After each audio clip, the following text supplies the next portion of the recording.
नमस्कार दोस्तों, स्वागत है आप सबका हमारे हिंदी ज्ञान बोर्ड चैनल में। दोस्तों हम प्रतिदिन 5 चैलेंजिंग प्रश्नों की सीरीज कर रहे थे जून 2023 एग्जाम को टारगेट करते हुए। तो हिंदी विभाग से होने वाली सभी परीक्षाएं जैसे UGC NET, JRF SET, TGT, PGT, PAT etcetera, इन सभी में ये प्रतिदिन चैलेंजिंग प्रश्नों की सीरीज काफी महत्वपूर्ण होने वाली है। तो जो जन पहली बार हमारे इस वीडियो को देख रहे हैं, वीडियो को लाइक करिएगा, ज्यादा से ज्यादा इसको शेयर करिएगा। और चलिए ज्यादा समय बर्बाद न करते हुए इस सीरीज को शुरू करते हैं।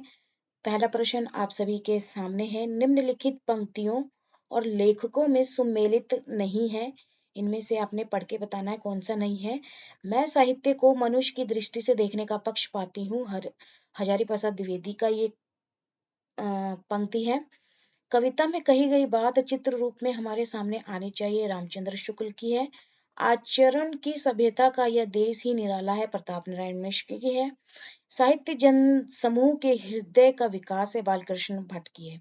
तो इसमें से बताना है आपने कि जो सुमेलित कौन सा नहीं है, तो वो है विकल्प 3, क्योंकि आचरण की सभ्यता या देश ही निराला है, ये प्रताप नारायण मिश्र का नहीं है, ये है सरदार पूर्ण सिंह का। तो ध्यान रखिएगा, ये बहुत ही महत्वपूर्ण पंक्तियां हैं, एग्जाम में बार बार पूछी जाती हैं। अगला प्रश्न है, हिंदी व्याकरण से संबंधित रचनाओं में गलत को पहचानिए। तो ज्यादातर गलत वाले जो प्रश्न होते हैं उनको ज्यादा एग्जाम में पूछे जाते हैं, तो गलत ही छांटना होता है। तो मैंने भी ज्यादातर यही प्रश्न लिए हुए हैं। अब इसमें से आपने गलत को छांटना है। हिंदी व्याकरण राम प्रसाद सितारे हिंद की रचना है, या हिंदी कौमुदी अंबिका प्रसाद वाजपेयी की।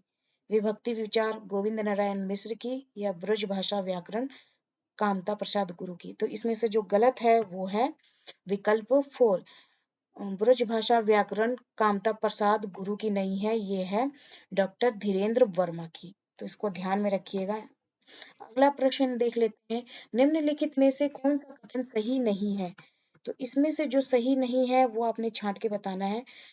सर्वनाम का उपयोग संज्ञा के स्थान पे नहीं होता है। वस्तुओं के विषय में विधान करने वाले शब्द क्रिया कहलाते हैं।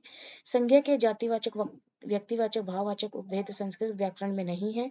विधान करने वाले शब्दों की विशेषता बताने वाले शब्द क्रिया विशेषण कहलाते हैं। तो इसमें से कथन गलत छांटना है। तो जो सही हो जाएगा वो है अपना 1, क्योंकि सर्वनाम का प्रयोग संज्ञा के स्थान पर ही होता है, ना कि नहीं होता है। तो विकल्प ए सही हो जाएगा, यही गलत है। अगला प्रश्न है, निम्नलिखित में से कौन सा युग्म असंगत है? तो असंगत आपने छांटना है। जंजीरें और दीवारें संस्मरण है, माटी की मूर्ति जीवनी, एक कहानी यह भी आत्मकथा, या एक बूंद सहसा उछली यात्रा साहित्य। तो इसमें से असंगत कौन सा है वो आपने छांट के बताना है। तो इसमें असंगत है विकल्प 2, क्योंकि माटी की मूर्ति जीवनी नहीं है, ये रेखा चित्र है। बाकी इसमें जो दिए गए हैं, एक कहानी यह भी, तो ये मनु भंडारी की आत्मकथा है। उसके बाद एक बूंद सहसा उछली, ये आगे की है, 1960 की, बार बार पूछी जाती है, ये यात्रा साहित्य है। जंजीरें और दीवारें, ये राम वृक्ष बेनीपुर की हैं, जो कि एक संस्मरण है। उसके बाद माटी की मूर्ति की सन आपको याद में होनी चाहिए, क्योंकि ये अनुक्रम में पूछे जाते हैं। तो इनके मैंने चारों ऑप्शनों को डिटेल में यहाँ पे लगा दिया है, ध्यान में रखिएगा, बार बार रिपीटेड प्रश्न है ये। और कौन सी गद्य विधा से ये संबंध रखते हैं कवि, तो ये भी आपको पता होना चाहिए। जैसे मनु भंडारी ने यह कहानी अभी आत्मकथा लिखी है, एक बूंद सहसा उछली क्या है, ये यात्रा सहित है। इसी तरह जंजीरें और दीवारें क्या है, ये संस्मरण है। ये आपको पता होना चाहिए कौन सी रचना किस गद्य विधा से है। अगला प्रश्न देख लेते हैं। किसको द्विवेदी काल में हरिगीत का छंद का बादशाह कहा जाता है? किसको द्विवेदी काल में हरिगीत का छंद का बादशाह कहा जाता है? मैथिली शरण गुप्त को, महावीर प्रसाद द्विवेदी को, नाथुराम शंकर को, या लाला भगवान दीन को? तो किसको कहा जाता है? तो ये कहा जाता है मैथिली शरण गुप्त को। तो ये आज के 5 प्रश्न हैं। कैसे लगे कमेंट सेक्शन में कमेंट करके जरूर बताइएगा।